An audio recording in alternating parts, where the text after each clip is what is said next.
Dopo la vittoria di domenica scorsa alle votazioni per segretario del Partito Democratico, Ellis Klein dovrà formare una sua squadra con un'agenda sulle cose da fare e le priorità da seguire.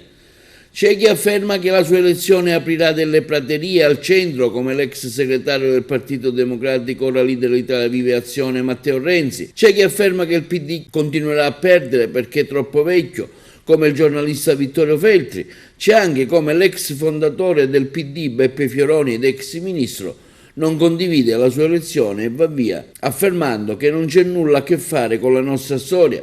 Intanto, soddisfazione esprime la neoparlamentare agrigentina Giovanna Iacono, che appoggiava proprio la Schlein durante la campagna congressuale. Onorevole Giovanna Iacono, ieri è stato sicuramente un successo per quanto riguarda la candidata alla presidenza nazionale del PD, Elly Schlein. Lei lo portava avanti a livello regionale la mozione e quindi ha avuto degli ottimi risultati. Però mi pare di capire che nella provincia sua non è andata proprio perfettamente bene, ci sono state delle città, anzi dei paesi più che delle città, che non hanno votato per la candidata Schlein.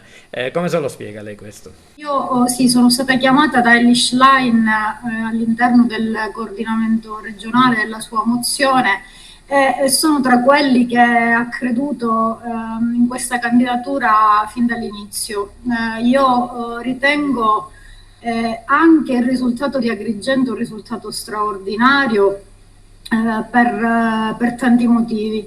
È un risultato che premia soprattutto il lavoro di tanti giovani, donne, uomini, dirigenti e militanti che hanno creduto insieme a me e con cui ho condiviso questo bel percorso in questa candidatura e in quello che è la figura e la personalità di Elly Schlein, che oggi è la nostra segretaria nazionale, ha rappresentato in queste settimane di battaglia e può rappresentare a partire da oggi per il Partito Democratico Nazionale e per i territori.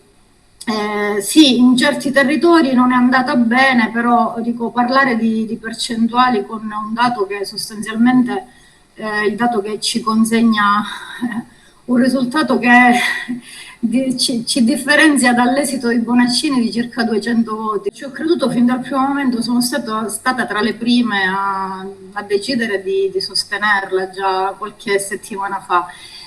Contro i pronostici, diciamo, che la davano, perdente fin dall'inizio e perdente anche dopo la prima fase che si è conclusa con il voto tra gli iscritti, io ho continuato a crederci e infatti l'esito, insomma, è stato quello che è stato.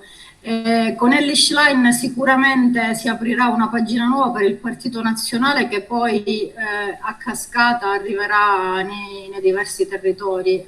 Elly, oggi la nostra segretaria, è un elemento di novità, una figura nuova, una personalità e anche un dato storico la sua elezione, perché diventa la prima segretaria donna del Partito Democratico, una figura che accoglie, una figura che può rimettere in campo risorse, energie nuove da Roma al nord, al sud, alle isole, territorio per territorio.